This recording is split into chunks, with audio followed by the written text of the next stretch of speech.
पहलगाम आतंकी हमले में एक शख्स का नाम आ रहा है आसिफ शेख। उनकी बहन हमारे साथ है। आसिफ शेख का घर जो कि जांच एजेंसियों के मुताबिक एक आतंकी है, उसके घर को ढाया गया है और वहां पर संदिग्ध चीज मिली है।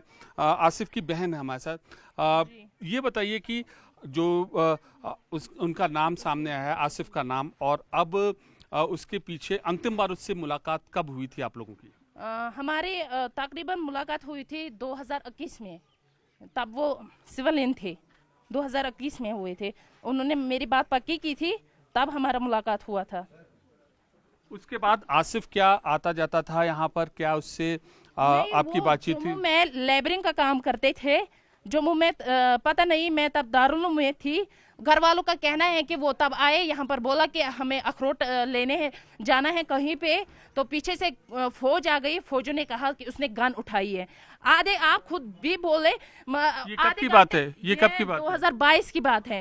उन्होंने आधे घंटे में कहाँ से बंदूक उठाई थी? अच्छा, अब बंदूक उठाई थी उन्होंने। उसको भी मजबूर किया, ये बताइए, उन्होंने हमें बाई छीन लिया 2022 में। उसके बाद कभी कम्युनिकेशन हुआ आसिफ से आपका? कभी आगे हुआ? 2021 से हमें कोई लेन देन नहीं है उसके साथ। उसने भी हमें बेसहारा छोड़ा उस वक्त। उसने ये सोचा ही नहीं कि नहीं, मुझे पीछे से 3 बहनें अनमैरिड है, ऊपर से एक हैंडीकैप्ड बाप है, माँ बेचारी वो भी बीमार रहती है। उन्होंने एक बांध है, उसकी वजह से उसने भी ये नहीं सोचा तब।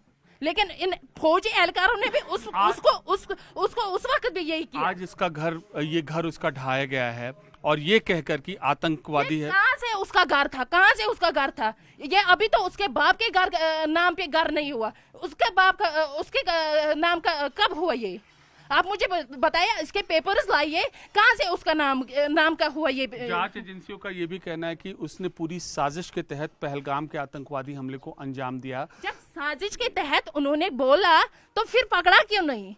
फोर्सेस थे वहां पे, वो के बैठे थे, चाय पी रहे थे वहां पे, पकड़ा क्यों नहीं?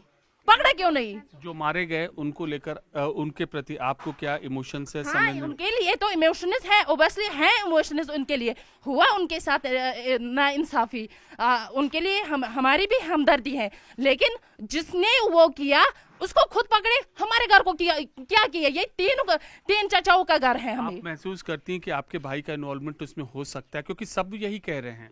जब होगी इन्वॉल्वमेंट तब दुनिया देखेगी ना, जब उसको खुद पकड़ेंगे। वो उनको देखना है ना, खुद बोलेंगे ना वो, मतलब उसको जाके पकड़े ना। हमें कहाँ से पता है कि इन्वॉल्वमेंट है? जब इनका यही कहना है कि नहीं, वो कल पुलवामा में था, एक दिन में ही कहाँ वो पहलगाम पहुंचा। 3 साल से आपका कोई राब्ता नहीं हुआ? राब्ता नहीं है, बिल्कुल राब्ता नहीं है। क्या यहाँ पर आते थे? बहुत जुल्म किया, बहुत सताया। मेरी बहन जब इनको आगे से फिर बोलती थी, आगे से ये सब गालियां देते थे। ये बताइए कि त्राल वैसे ही पहले भी और लोगों का सेंटर होता था। पहले आतंकवादियों ने हमला नहीं किया टूरिस्ट पे, आज कहां से फिर करते?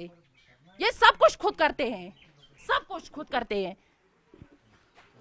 तो ये थी आसिफ की बहन। और आतंकी आसिफ, जिसको कि जांच एजेंसियां कह रही हैं, वो इस कश्मीर के जघन्य नरसंहार में शामिल था। पाकिस्तान की शह पर उसने इस आतंकी हमले को अंजाम दिया था। अब उनकी बहन का यही कहना है कि पिछले 3 साल से आसिफ का उसके परिवार से कोई रास्ता नहीं था।